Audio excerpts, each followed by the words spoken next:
জয়গুরু।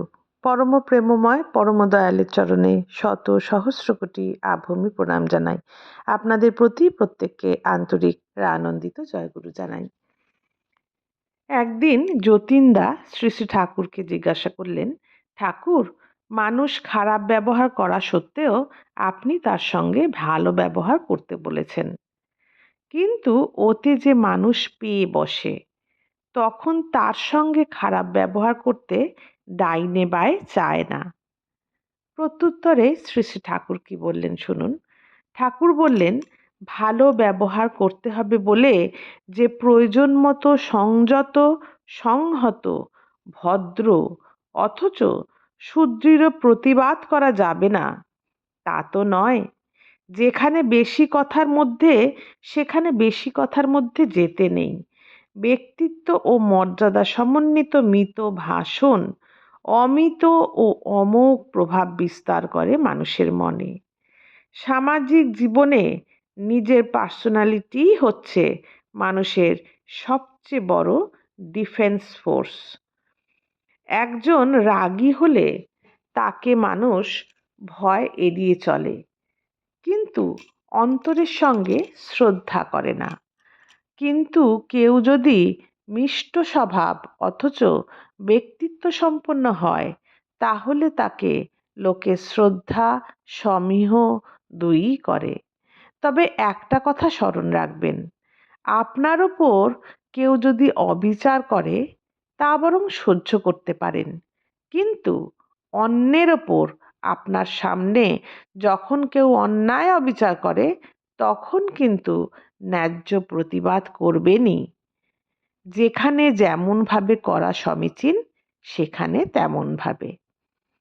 বিপদ আপদের সময় আমরা যদি মানুষের পিছনে গিয়ে না দাঁড়াই, তাহলে কিন্তু কিছুতেই সংহতি আসতে পারে না।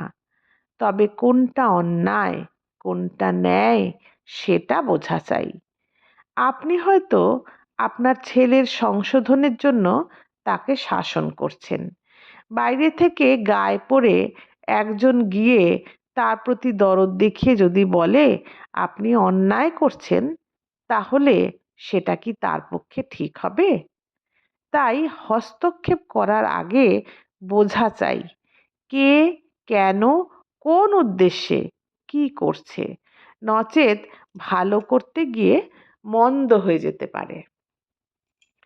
যতীনদা বললেন, আপনি যেভাবে চলতে বলেন সেভাবে চলতে গেলে অনেকখানি ধীর স্থির হতে হয়, সংযম ও সহ্য গুণ লাগে। বেকায়দা দেখলেই তো মাথা গরম হয়ে যায়। পরে হয়তো বুঝি, তখন মনে মনে ভাবি আর এরকম করব না, কিন্তু কার্যকালে মাথা ঠিক থাকে না। শ্রী শ্রী ঠাকুর বললেন, প্রবৃত্তিকে বলে রিপু। রিপু মানে শত্রু। যে প্রবৃত্তি আমাদের বশে থাকে না, যার বশে থেকে আমরা অবশভাবে পরিচালিত হই, তা সত্যি সত্যি মহাশত্রুর মতো কাজ করে। মহাশত্রুকে লাই দেওয়া কি ভালো, প্রশ্রয় দেওয়া কি ভালো? কোন সময় কি সর্বনাশ করবে তার কি কোনো ঠিক আছে? তাই যখনই মাথা চারা দিতে চায়, তখনই সাবধান হতে লাগে। কিছুতেই ওর খপ্পরে যে পড়তে নেই, বরং জিভ কামড়ে চুপ করে থাকা ভালো। ও বা ও জায়গা থেকে সরে যাওয়া ভালো, বা অন্য কাজে নিযুক্ত হয়ে অন্যমনস্ক হয়ে যাওয়া ভালো। কিন্তু কিছুতেই প্রবৃত্তিকে অবিহিতভাবে আমল দেওয়া ভালো নয়। শ্রী শ্রী ঠাকুর কি সুন্দর বললেন, যখনই দেখবেন যে কোনো রিপু আমাদের পেয়ে, কোনো প্রবৃত্তি আমাদের পেয়ে বসেছে, তাকে কিভাবে আমরা এড়াবো, তখন কি করতে হয়? আরেকবার বলছি, তাই যখনই মাথাচাড়া দিতে চায়, সেই প্রবৃত্তি যখন মাথাচাড়া দিতে চায়, তখনই সাবধান হতে হয়। কিছুতেই ওর খপ্পরে যেয়ে পড়তে নেই, বরং জিভ কামড়ে চুপ করে থাকা ভালো, বা ও জায়গা থেকে সরে যাওয়া ভালো, বা অন্য কাজে নিযুক্ত হয়ে অন্যমনস্ক হওয়া ভালো। কিন্তু কিছুতেই প্রবৃত্তিকে অবিহিতভাবে আমল দেওয়া ভালো নয়। আমার একসময় শ্রী ঠাকুর তারপরে নিজের জীবনের একটি গল্প বললেন। বলছেন, আমার একসময় রসগোল্লার ওপর খুব লোভ ছিল। একবার অনেক টাকা বাকি হয়ে গেল। দোকানদার খুব কড়া কড়া কথা শোনালো। মনে বড় ধিক্কার আসতে লাগলো। ভাবলাম, যে রসগোল্লা খাওয়া নিয়ে এত অপমান সইতে হইল, তা নাই বা খেলাম। রসগোল্লা না খেলে কি হয়? কত লোকে তো খায় না। যা হোক, কোনোরূপে টাকাটা শোধ করে দিলাম। কিন্তু আবার একদিন রসগোল্লা খাওয়ার দারুণ ইচ্ছা হলো। হাতে 5.5 আনা পয়সা ছিল। তাই নিয়ে গুটি গুটি দোকানের দিকে এগুতে লাগলাম। কিন্তু তখনই মনে হলো, প্রতিজ্ঞা তো করেছি রসগোল্লা খাবো না। আবার মনে হলো, একদিন খেলে তো আর জাত যাবে না, রোজ রোজ না খেলেই হলো। ভেবে দেখলাম, এ তো লোভের পরামর্শ, ওতে কান দেওয়া চলবে না। কিন্তু কান না দিলে কি হবে? আমার পা তো শুনছে না। সে তো এগিয়ে যাচ্ছে রসগোল্লার দিকে। তখন পাশের অরহর ক্ষেতে ঢুকে অরহর গাছের গোড়া ধরে শুয়ে থাকলাম। অরহর গাছের গোড়া ধরে থাকলাম এই জন্য যে পাছে লোভ যদি আমাকে জোর করে টেনে নিয়ে যায়। শুয়ে পড়ে আছি চোখ কান বুজে। তাও কি মনের দ্বন্দ্ব কমে? বিবেক বলে, না, কিছুতেই ওঠা হবে না। লোভের এত ক্ষমতা যে সে আমার ওপর জয়ী হবে। আমি যেন একেবারে ঘেমে গেলাম। ঝোঁকটা যখন একটু কমলো, তখন ট্যাকের 5.5 আনা পয়সা দৌড়ে গিয়ে পদ্মায় ফেলে দিয়ে আসলাম। ভাবলাম, পয়সা কাছে থাকলে আবার লোভ হবে। সেদিনকার মতো বাঁচলাম।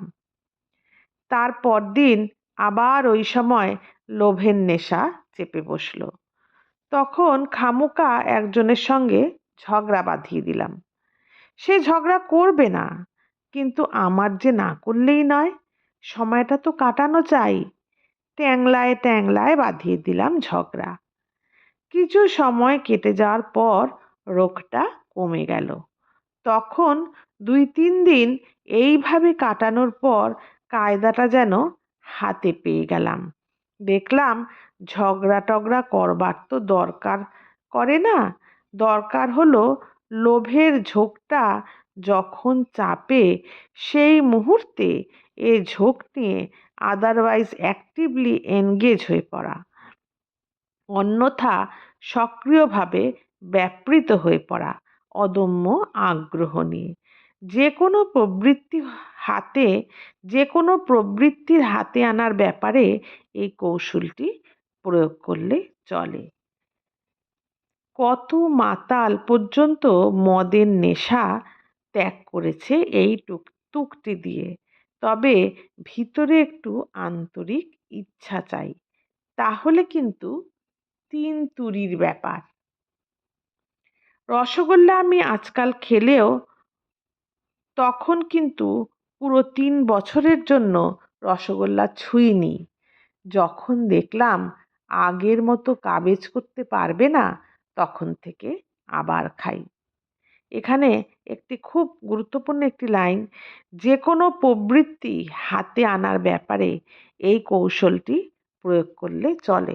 এই যে শ্রী শ্রী ঠাকুর আমাদের একটি গল্পের মাধ্যমে বোঝালেন, শ্রী শ্রী ঠাকুরের যখন রসগোল্লা খাওয়ার খুব ইচ্ছা, অথচ তিনি প্রতিজ্ঞা করেছেন রসগোল্লা আর খাবেন না, তখন কিভাবে তিনি এই রসগোল্লা খাবেন না, এই যে মনের একটা ভাব তার সৃষ্টি হয়েছিল, এটিকে বজায় রেখেছেন। যে একদিন অরহর ক্ষেতে ঢুকে গাছ ধরে শুয়ে পড়লেন, কিছুতেই যাবেন না। আরেকদিন যখন ইচ্ছা হলো, তখন অন্য একটি কাজে মনকে ব্যস্ত করে রাখলেন। এরকম যে কোনো প্রবৃত্তি হতে আমরা রেহাই পেতে পারি। কারুর হয়তো রসগোল্লা খাওয়ার ঝোঁক নেই, কিন্তু অন্য একটি প্রবৃত্তি আমাদের ভীষণ জ্বালাচ্ছে। সেটি থেকে মুক্ত হওয়ার ওই একই পথ। যখনই এটা মনে চেপে বসবে, তখন আমি নিজের মনকে অন্য একটি কাজে ব্যস্ত রাখব। এইভাবে কয়েকদিন প্র্যাকটিস করলেই আমরা সেই প্রবৃত্তির হাত থেকে রক্ষা পেতে পারি। আজ এতখানিই থাক। জয় গুরু। বন্দেই পুরুষোত্তম।